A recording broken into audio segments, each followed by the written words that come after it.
Hello ladies and gentlemen, this is Kangaroothless and I'm bringing you another StarCraft 2 commentary. This is going to be a Zerg versus Protoss on the map Metalopolis. It's going to be between the High Zerg Master. He is decaf, hailing from Austria. He has shown us how to do ZvP Roachling Muta for dummies. It is a build that's actually geared a little bit towards the Masters and the High Diamond community. But as lower league players, we can all take a little bit from what decaf does here and apply it to our own builds. I'm a high platinum and this has improved my ZvP so much I finally know what to do against Protoss. It is an all-around standard build, and Protosses hate Needles because they don't have a very good counter to that right now. But anyways, we have decaf spawning at the south location. His opponent for this game will be ElMedico. He'll be spawning in the northern location, so cross spawns. And the Overlord is going to scout here that they have not spawned close positions, and will pay attention to where he goes in a second. But I want to go ahead and apologize, guys. Sorry that these videos have not been out faster. Skyrim came out. That's the only excuse I've had. I've just been throwing away my life playing Skyrim. And these videos were up a little bit before, but they were not up to my expectations. And so, you know, because I thought I could improve them, I thought I would recast them. That's what I'm doing. I already have Game 6 casted. It looks just fine. But I don't want to upload them in order, so I'm not going to upload them out of order. But anyways, we see here 12 pull. He then makes a couple of drones behind this. Once he gets up to 15, he makes an Overlord, and then decaf will make a Queen, two sets of lanes, and then third go to take this expansion.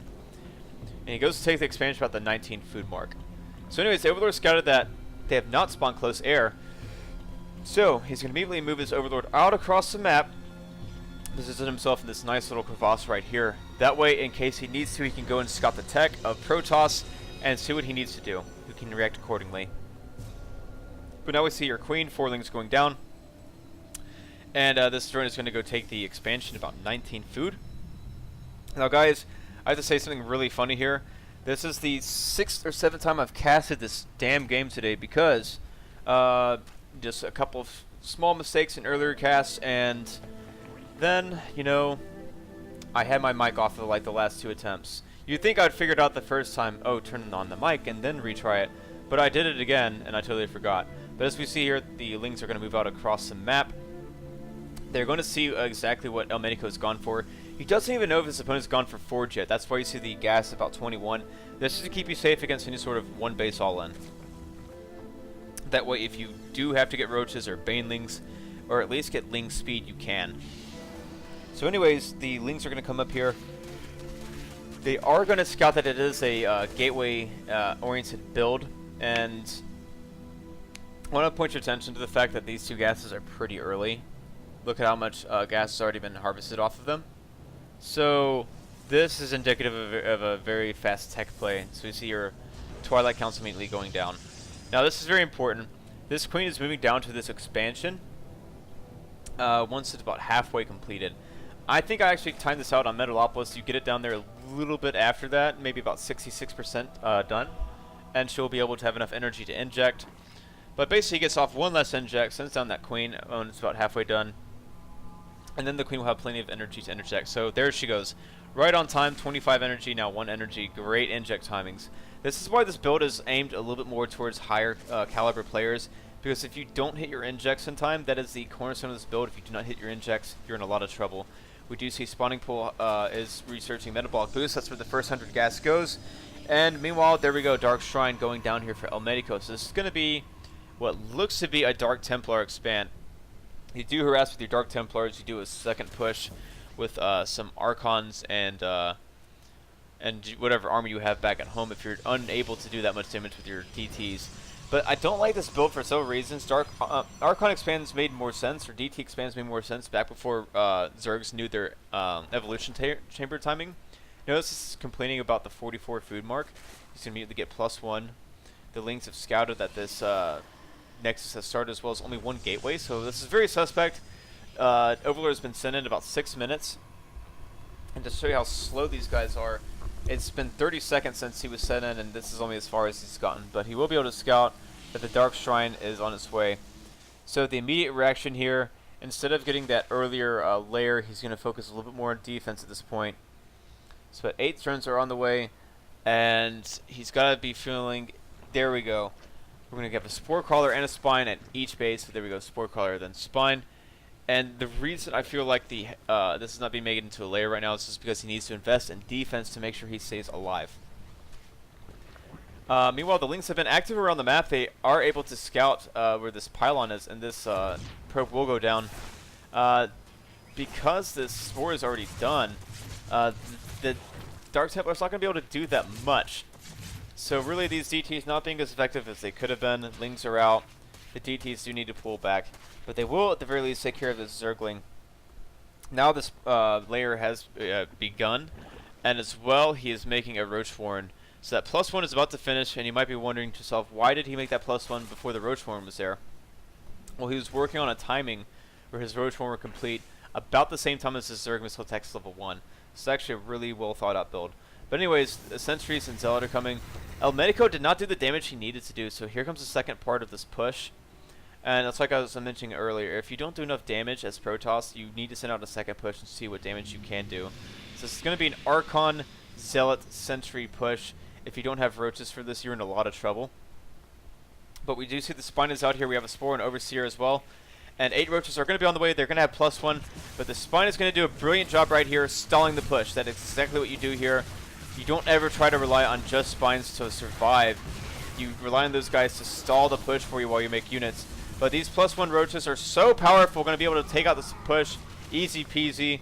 And now, my goodness, ElMedico's in trouble here. He's got a really bad unit composition to deal with this Roachling army. But right now, decaf is remaking his Queen. He's making 2 Spines. He wants to make sure that he doesn't die to a second wave. But as we see here, Protoss is on 2 bases. He's throwing down a robotics facility, so he's going to phase 2 of this game plan. And meanwhile, it looks like he wants to take his expansion, but this Zergling doing very nice here at being annoying and picking off this probe. So this probe will go down. Nicely done. Zergling has paid for itself. And meanwhile, you do see the +1 melee going down. You should see the Gliero Constitution start here. There we go, right there. And more drones in production. As well, these timings on these 2 gases, you get them whenever you're saturated off the 2 bases. The reason why I forgot to tell you the timing of these gases is because that was right before that attack started. But when you're saturated on 2 bases, throw down your second and your third and fourth gas. But meanwhile, we do have the 3rd going down. We have the Overseer out here with the army to make sure that it does not get sniped off by Dark Templar. And we do have a Spire going down as well. Now here's something that Decaf does. He's a firm believer in spreading creep with his Overlords. Notice that they're all sort of tucked away in here, just in case Protoss goes for some sort of air play at this point. That could be very dangerous. And you just don't want to have, you don't want to get so fast, quickly supply locked like that. So keeping your Overlords centralized when you don't know what your opponent's doing is actually not a bad idea. But also drones in production. Meanwhile, we do have a macro hatchery going down. So really nicely done. Now these Zerglings will go to take the watchtower and won't go to position themselves up front. We do have a Zergling here at the 3rd base to check for the timing of the 3rd. Gliero Constitution is about to complete. And once that completes, you can tell that Decaf is going to breathe the sigh of relief. He'll have held off until that completes. And basically, once you get Gliero Constitution as Zerg, you can be a little bit more aggressive. You can move around a little bit more. You don't have to rely on creep so much. But 5th and 6th gas are going down once this 3rd is going up. And this is something that Decaf will do. He'll make these extractors and then wait and see if he needs to use them. Now, he sees a handful of Archons. He sees some cannons at home. This is a defensive posture here from Protoss, hugging his Nexus more or less. So, getting Mutalisk is the correct option. As you see here, the drones are eventually going to go into the gas whenever Decaf remembers to do that. There we go. Drones finally going into gas. So if you're going to start on your Mutalisk production, you need to get 6 Geysers up. Meanwhile, we have 9 Mutas in production. We do have 16 Roaches. That is a lot of Roaches. This army actually has quite a few Immortals. It's actually double Robo. I'm not sure what ElMedico is trying to do here, but it looks like he's going to push out a little bit. The Zergling once again denying the 3rd. These Mutalisks are coming in to do some sort of harassment, and now the probe is going to make a Nexus. And this is what I don't understand about this game. I mean, ElMedico pushes out with this army, and it's just not what he needs to do here. If he's going to grab his 3rd, he needs to play defensively. He needs to build a big army in order to grab that third. So meanwhile, these mutants have free reign on the probes. So many workers lost. Let's see, we have 15 workers lost so far, 16. That's probably going to climb up a little further.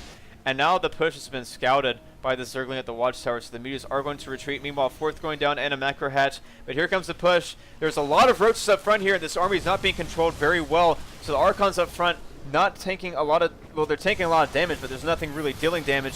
Some decent force fields here, but the roaches are on creep. They are super duper fast. Lots of roaches are in production. And that does it, ladies and gentlemen. Just too many mutants, too many roaches. He engaged too far on the creep. That will do it for the game. ElMedico, GG's. And that will do it, guys. I also forgot to mention, by the way, no upgrades were given for the mutas. Not sure if that was a mistake or not. Or not sure if he wanted to focus more on getting more units out and focusing on his ground upgrades. It is possible that he thought maybe he needed to do that because it was kind of a late third for Protoss. But, I mean, we'll see. You can ask him about that. But anyways, guys, I've been your caster, as always, Kangaruthless. Be sure to rate, subscribe, comment, and favorite, and all that fun stuff. And definitely check out the thread that decaf has written. It's very well written. And it's actually helped me improve my ZvP tremendously. I've actually beat a High Diamond. I beat a Master Random. He was off racing as Protoss.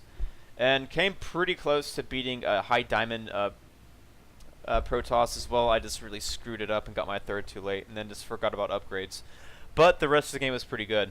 So definitely try out this build. It works even at lower levels. Just hit your injects. But that'll do it all for that game. So guys, I will see you guys at the next cast. Peace.